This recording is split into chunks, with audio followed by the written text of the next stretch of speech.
નલિયા ખાતે અબડાસા તાલુકાના સરપંચ સંગઠનની એક બેઠક યોજાઈ ગઈ। સરપંચોના સંગઠનને તોડી પાડવા થઈ રહેલા કેટલાક લોકોના પ્રયાસોને આ બેઠકમાં વખોડી કઢાયા હતા।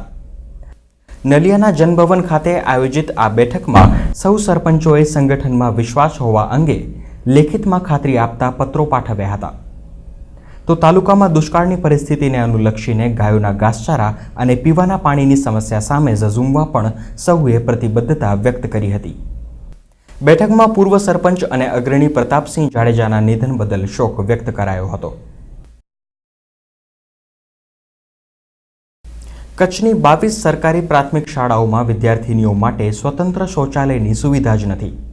એટલું જ નહીં, આ શાળાઓમાં માત્ર એક જ શિક્ષક પહેલા ધોરણથી લઈ 5મા ધોરણ સુધીનો એકલે હાથે અભ્યાસ કરાવે છે, તો 46% શાળાઓમાં પીવાના શુદ્ધ પાણીની કોઈ સગવડ નથી। આ ઘટસ્ફોટ કર્યો છે શિક્ષણ ક્ષેત્રે કાર્યરત જનવિકાસ નામની એક સ્વૈચ્છિક સંસ્થાએ। જોઈએ એક રિપોર્ટ।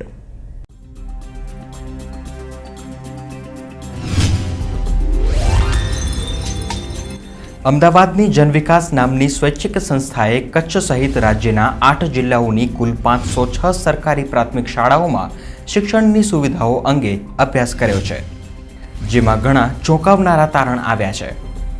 ભુજ અને અંજાર તાલુકાની 22 શાળાઓમાં આ સર્વે કરાયો હતો। જિલ્લાના મોટા ભાગના ગામોમાં સરકારી પ્રાથમિક શાળાઓનો જ અભાવ હોવાનું જણાવી સંસ્થાના ડિરેક્ટર જણાવે છે કે શહેરી વિસ્તારોમાં 1.5 કિલોમીટરની ત્રિજ્યામાં પ્રાથમિક શાળા હોવાની જોગવાઈનો પણ ક્યાંય અમલ થયો નથી।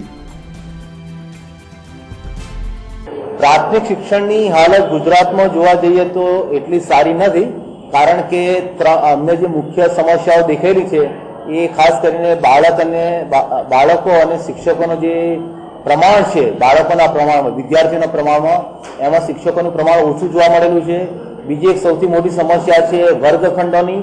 એક જ વર્ગખંડમાં 2 કે 3 ધોરણો બેસાડીને ભણાવતા હોય છે। ત્રીજું છે કે ખાસ કરીને જે શૌચાલય અને પીવાના પાણીની વ્યવસ્થા એ સૌથી મોટો ગંભીર પ્રશ્ન છે। ખાસ કરીને કચ્છ જેવા જિલ્લામાં તો બહુ ગંભીર છે, પણ અન્ય જિલ્લામાં પણ આ પ્રશ્ન, એમાં પણ જે બાળકીઓ જે જાય છે ખાસ કરીને શાળાએ, એ રિસેસ દરમિયાન પોતાના ઘરે આવવાનું વધારે પસંદ કરે છે, ત્યાં ટોયલેટનો ઉપયોગ કરી શકે એ હાલતમાં બિલકુલ નથી। એ રીતનું છે। ચોથું જે અમને દેખાયું કે શિક્ષકો જે નિયમિત શાળા ખોલવી, નિયમિત શાળાએ નિયમિત શિક્ષકો આવે એવા ગંભીર પ્રશ્નો ખાસ કરીને પંચમહાલમાં છે, કચ્છ જિલ્લામાં છે, એવા ગંભીર પ્રશ્નો ત્યાં વધારે જોવા મળેલા છે।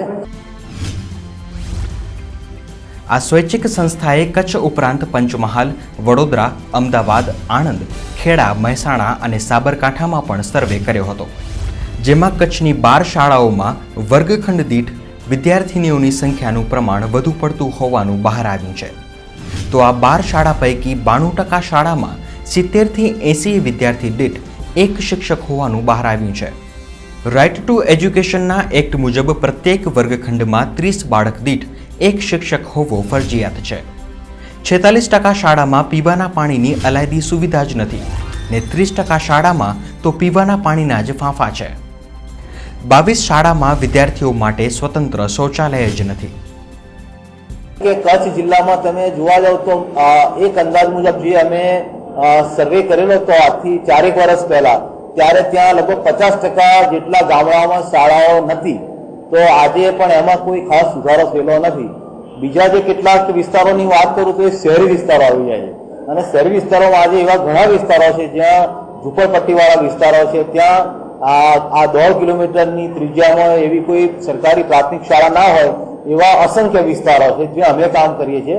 ખાસ કરીને જેમ જેમ તમે શહેર મોટું થતું જાય છે ત્યાં અમે આવું જોઈએ, અને જ્યાં ઝૂંપડપટ્ટી એટલે અત્યાર સુધી કોઈ ડિમાન્ડ પણ ના થાય, અને સરકારે એવું ધારી લીધું કોઈ ખાનગી શાળામાં મોકલી દે છે, અને ખાનગી શાળાઓ ગરીબ વિસ્તારોમાં રાખવાની જેમ કાઢ નીકળી, એની હાલત જો કે સરકારી શાળાઓ કરતા પણ ખરાબ હોય છે। સંસ્થાના અભ્યાસમાં એ પણ બહાર આવ્યું છે કે મોટાભાગની શાળાઓમાં દલિત બાળકો પ્રત્યે ભેદભાવભર્યું વર્તન રખાય છે। શિક્ષકો નિયમિત રીતે શાળા ખોલતા જ નથી ને સ્કૂલ મેનેજમેન્ટ કમિટીનું અસ્તિત્વ માત્ર કાગળ પર જ છે।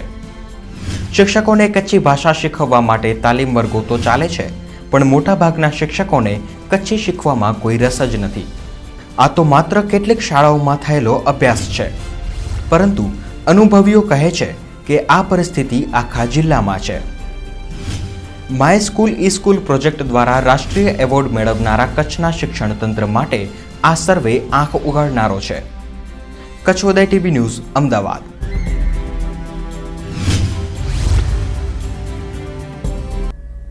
તો કોલસા કૌભાંડ, રેલવે બઢતી કૌભાંડ અને સીબીઆઈના દુરુપયોગ મુદ્દે વિરોધ પક્ષોના હોબાળા વચ્ચે આખરે સંસદના બજેટ સત્રનું 2 દિવસ વહેલું સમાપન કરી દેવાયું છે. સંસદીય બાબતોના પ્રધાન રાજીવ શુક્લાએ આ અંગે જાહેરાત કરી હતી. બંને ગૃહો અનિશ્ચિત કાળ સુધી મોકૂફ કરી દેવાયા છે. આજે પણ લોકસભા ગૃહની કામગીરી શરૂ થાય કે તે પહેલા ભાજપે કોલગેટ મુદ્દે વડાપ્રધાન રાજીનામું આપે તે મુદ્દે હોબાળો મચાવ્યો હતો, જેના પગલે ગૃહ મોકૂફ કરી દેવાયું હતું. તો રાજ્યસભામાં પણ આ મુદ્દે હોબાળો મચતા તેને પણ મોકૂફ કરી દેવાયું હતું. સાંસદોના હોબાળાના કારણે બજેટ સત્રના બીજા ભાગ દરમિયાન એક પણ દિવસ કોઈ કાર્યવાહી થઈ શકી નથી. સાંસદોના સતત હોબાળાના પગલે રાજ્યસભાના અધ્યક્ષ હામિદ અંસારી ખિન્ન થયા હતા અને તેમણે સાંસદોને શીખ આપી હતી કે તેમના આ વર્તનથી દેશની જનતા પર શું અસર થઈ રહી છે તેનો તેમણે ક્યારેય વિચાર કર્યો છે કે નહીં. આ હોબાળામાં યુપીએ સરકારનું મહત્વકાંક્ષી ફૂડ સિક્યોરિટી બિલ લટકી પડ્યું છે. તો દર્શક મિત્રો, આ હતા આજના કચ્છ ઉદય ટીવી ન્યૂઝ. આવતીકાલે ફરીથી મળીશું, ત્યાં સુધી રજા આપશો. નમસ્કાર.